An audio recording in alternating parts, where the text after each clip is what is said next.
the taxes should go to schools instead of jail cells and Yankee Stadium and all of that, because I feel like it's no use.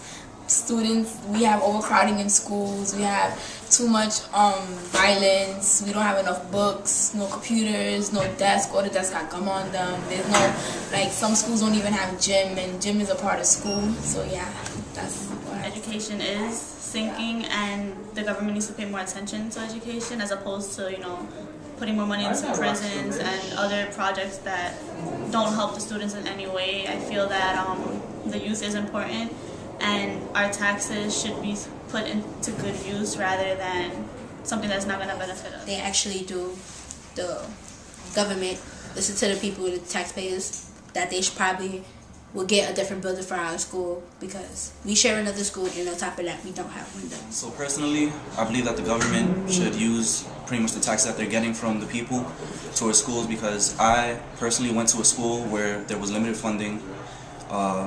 We ate the same pretty much food every day. We weren't allowed to go out. There were small classrooms, and if we had a big enough classroom, they would put a cheap divider of sheetrock pretty much to separate us, where we still couldn't concentrate, because there would be classes yelling over each other, overcrowding, worn-out books that were hand-me-downs from years that we still couldn't get anything new. We had to pay for things ourselves.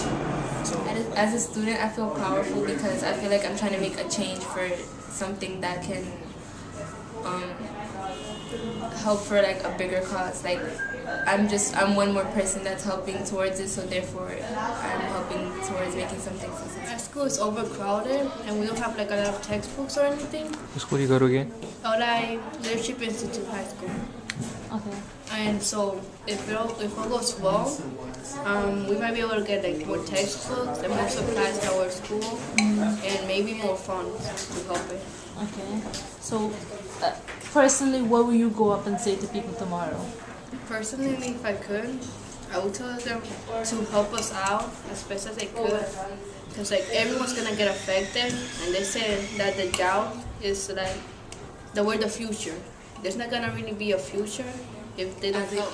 As a youth, going to a taxpayer and saying something, maybe it might affect them, it might, you know, get to them. How do you think this will benefit your school personally? I think that then there would be a lot more books, a lot more chairs, a lot more paper to go around and stuff like that. So I feel like if taxes are used on public education, it will benefit. I think it's very important that I'm involved in this, because we all need to get together to make sure that this happens. Because if we don't get the supplies for our school and help get books and desks or computers, whatever is necessary for our education, then like what happens next? The government to spend the tax money on public education. Like if most schools don't even have like sufficient space for the students, or they need more books or maintenance. Like for example, I go to community school for social justice, and we need like more space. Like we deserve to have a bigger school because we have a lot of students and a limited amount of space. Well, my school needs more resources such as books and stuff like that, because we use really old books, which is not up to date. So I hope we can get that accomplished. So let's say you go up to someone tomorrow, what are you going to say to them? I would want to make them think like, look, your child, what if they were in that situation? And you want them to have the best education as possible to get ahead in life. So wouldn't you want to help us? Think about us as your children and get us a better education. I know a lot of people are really, really sick of what's going on in the city right now, and I think that that it's time to do something.